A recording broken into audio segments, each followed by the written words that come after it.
Hi, I am the co-founder of CrowdSurf, director of events, bass player, video producer, digital director, songwriter, manager of touring, director of content and operations. And you're listening to the Springboard Music Podcast. Hello, and welcome to the Springboard Music Podcast. I'm your host, Rachel Hession, and today's guest, I am so pumped about, you guys. Her name is Ryan Byrd. She has produced music videos such as Hey Girl by Ann Wilson, Join the Morning by Torrin Wells, and most recently walked the ACM CMA red carpets for her nominated music video, Never Wanted to Be That Girl by Carly Pearce and Ashley McBryde. Ryan is one of my dear friends, so we get a little bit more candid. And if that's the thing you're looking for, you came to the right place. Take a listen. You're from Enterprise, Alabama. Correct. Yeah, it's small. It's a one high school community. Cute little downtown stretch with stores and shops and like local businesses and restaurants. We got a Publix and a Chick-fil-A my junior year of high school, so that was really exciting to have those two entities come to town. But yeah, no Starbucks. So sad. No Target. So sad. We'd have to go to the town over, which would be like 30 to 40-minute drive. Oh my goodness. So when you were growing up, were you always into movies and TV shows? Yes. Obsessed. Sounds like there wasn't much else to do. So I feel like sports, pageants, dance, gymnastics, those types of things were around. I have memories of my mom just like begging us to play outside, and like my sister and brother going to play. I'm the youngest of the family, and my sister and brother like going to play, and I'd like sneak back through the back door and like go sit on the couch, watch Disney Channel.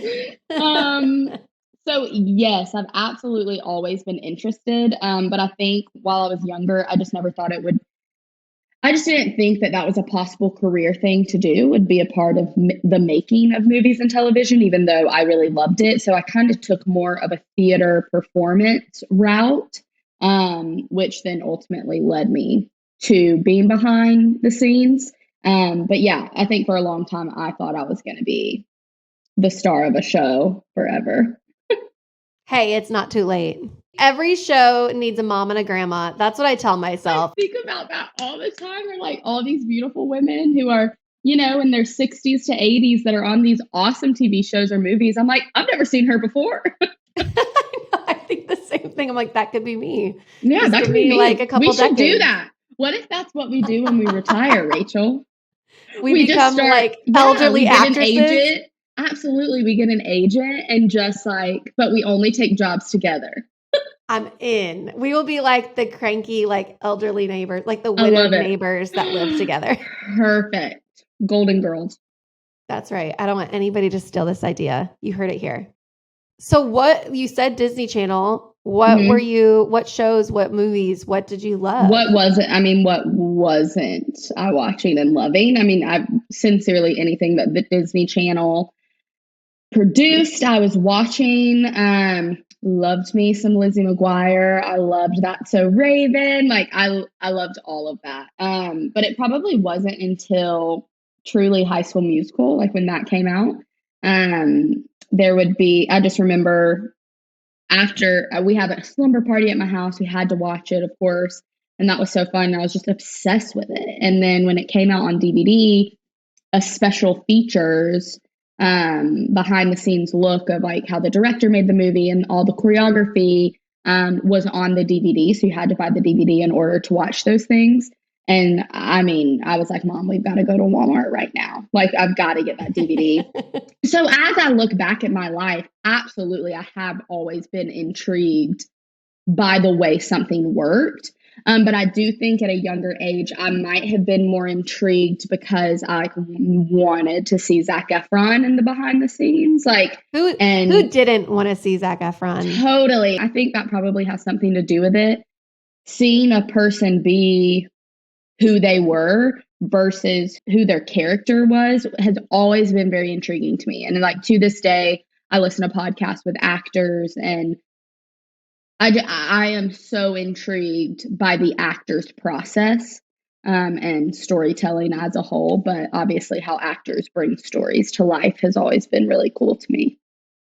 And so were you able to do theater growing up in Yeah, school? a little bit. So I'd be in our Southern Baptist church plays growing up because Please tell me you were Mary one day. Honestly, what's really funny is that I feel like we would do tons of plays and performances. We never did the actual classic Christmas story. Ours would always be like summer VBS things, or our children's choir would put on some random G-rated play that they found on a website. I don't know. I don't know where they got their resources from, but Lifeway maybe. But yeah, no, we never did the Christmas in a manger thing. And you loved acting, but then you were also in your free time loving to watch behind the scenes. And if there's anybody, I know you said High School Musical, but if anybody knows Ryan Byrd or has had one conversation with Ryan Byrd. Oh dear, I know where this is going.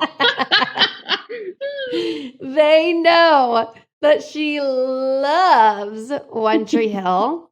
Changed my life. Literally Yeah, changed your life. It's not just a love or like an obsession, but like there's a deep connection because it was the precipice for where you are now.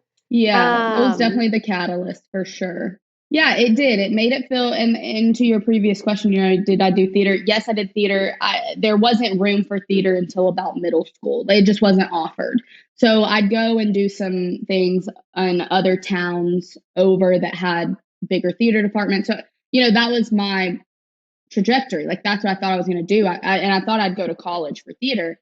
And then come early high school, I sincerely don't even know how I found the show, because it wasn't all the previous seasons. Like, unless you ordered DVDs from Amazon, was Amazon around? Like, I don't know how old things were. Literally Netflix, you would have to go online and order the DVDs. That's what Netflix was. You're right. You're so right.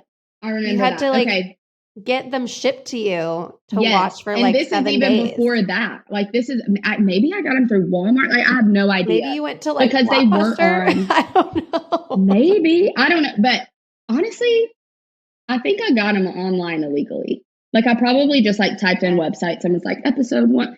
So anyway, yeah, I start watching it. It's a story about a small town and kids and relationships and love and loss and grief and redemption and all of these things that felt so true to my own life. Of course, dramatized, but it felt, like you said, so accessible to me.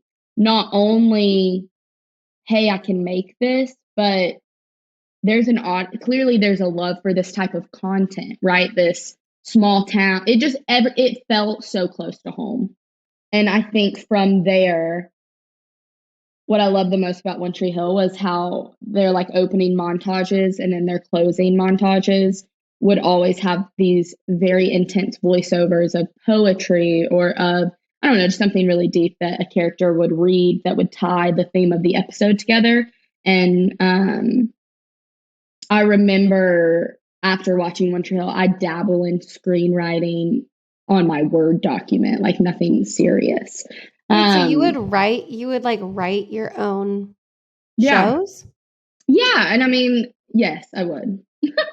That's so fun. I mean, I wrote I tried to write books, but you would actually write like the directions and like I would look up, how scripts are written and what that looks like. And, again, I'm coming from a heavy theater background. So though not the same, similarities. So it didn't feel, again, like some big jump or anything. It just felt like another piece of the pie of this world of creativity. I don't know. And so when it came time for college, I thought I was going to do theater for sure. Like, I was like, this is what I'm going to do. I want to major in that. And I auditioned at Belmont for their musical theater program, and I didn't get in. But when we toured it, I loved it. And I loved that Nashville wasn't incredibly far from home. It just, something about Belmont and the campus and the people we met there, it just felt right in a lot of ways. And while I was there, which I had researched at other schools before accepting to go to Belmont, was I could, let me back up. When I went for the theater audition, we just said, why don't we just meet with the film and television, the head of the department? Why not? Like, we're already here. So I meet with him, loved everything he had to say. And it started this fire in me where I said, wait, I didn't know that I could really do that. And so ultimately I chose Belmont because I could major in film and television and motion pictures and minor in theater, which was really important to me. I didn't want to just lose all my theater background. To this day, I love theater. But a lot of schools, because theater is so intense of a major, there aren't a lot of schools that offer it as a minor. So that also lended my decision into going to Belmont.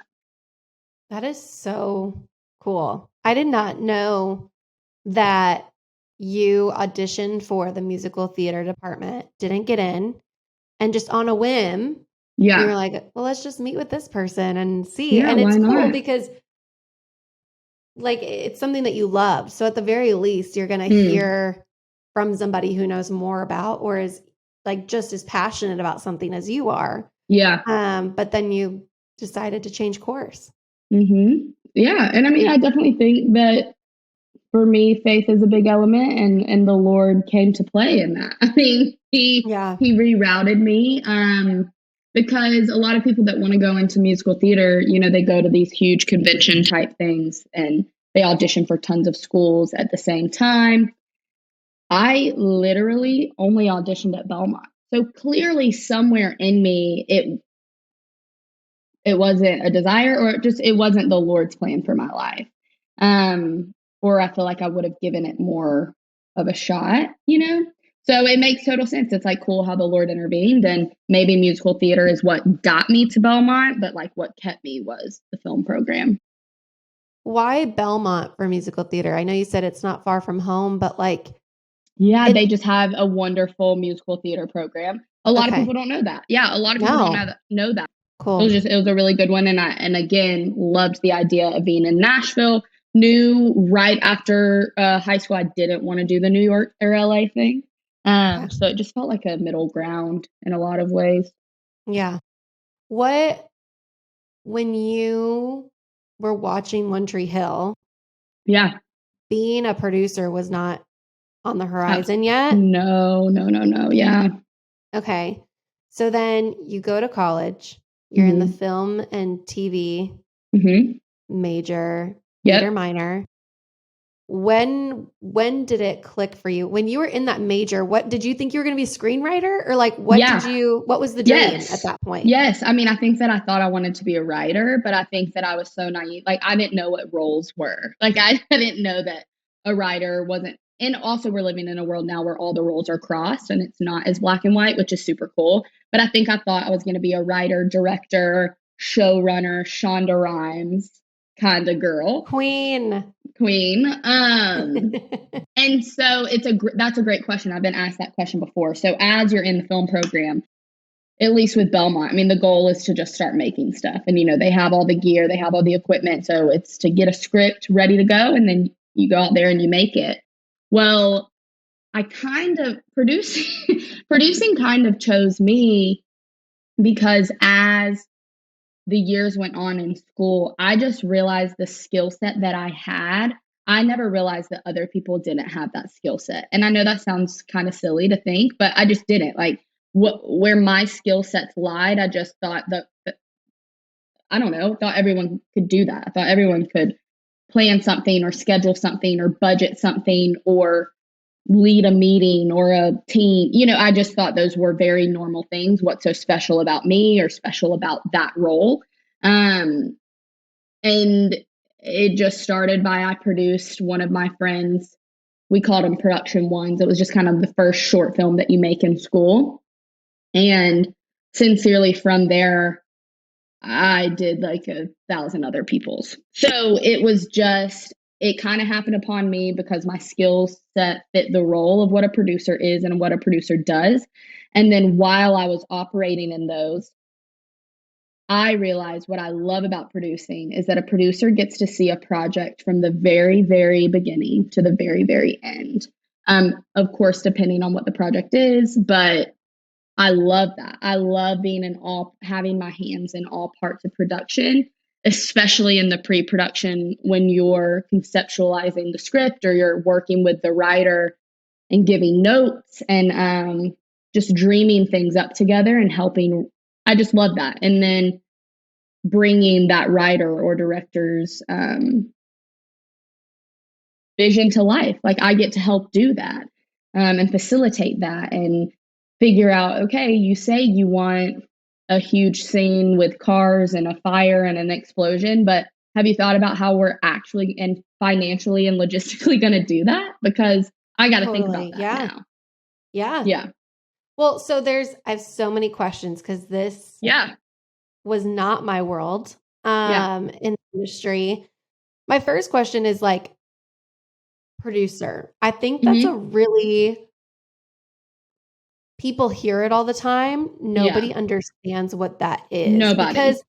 Because there's, music producer, video producer, there's different types, but for your context as a video producer, how does that differ from director? Like, great. Yeah, that's a great question. So a director is the vision. So they come up with, so I'm going to start, let me pivot and let me say just for the listeners. So went to school for film and TV, but as I've stayed in Nashville, my main gig right now is producing music videos. So that's video producing. So I'll talk about a director from a music video perspective. So the director of a music video is the one who comes up with the story, with the idea. So we don't have writers in music video world like you would in TV and in film.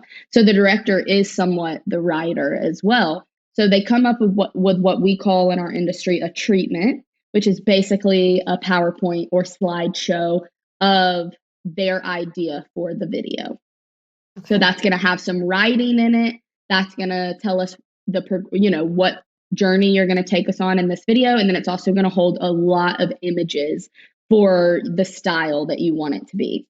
So that's what a director does. And then from there, the director is, of course, the one on set directing their actors, communicating with the DP, who's the camera guy, what he or she wants to see on camera. And so they have tons of pre-production meetings about what lighting's going to look like, everything, what wardrobe's going to look like, what are the locations. And so for a producer, which is my role, I am also, not always, but with some people that I work with, I am also in all of those meetings with the director. Because again, the director gets to be creative and have fun and talk all of this fun lingo about how beautiful and authentic it's going to be, with all that language. And then I'm there, jotting notes of what our director's promising this artist and this label. And then we usually hop on a call afterwards and I'm like, okay, here's what we can and cannot do based on the money that we have.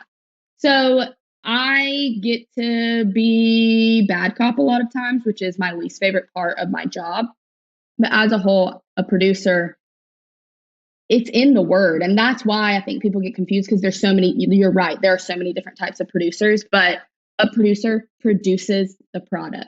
So anything you see on a video, in a film, on a TV show, those have started from a conversation in a room or over coffee or over a phone call because nothing on that set just shows up, right? That has to be coordinated. People have to be talked to. I mean, tons and tons of meetings and pre-work, obviously, to get you to a final product. So that's where I come in and I help do all of the logistics and the planning and the meetings and all of it, all the way down to when's our lunch coming and what are we having for lunch. I mean, it's everything. It's what I like to explain, how I like to explain it to my family. I've gotten into a routine of what I say. I'm a glorified event planner in the video world. That feels more digestible for people to understand and comprehend. On the next episode, we'll hear Ryan Byrd share the details of what her role entails, as well as who would be a good fit to become a video producer. Who knows? It might even be you.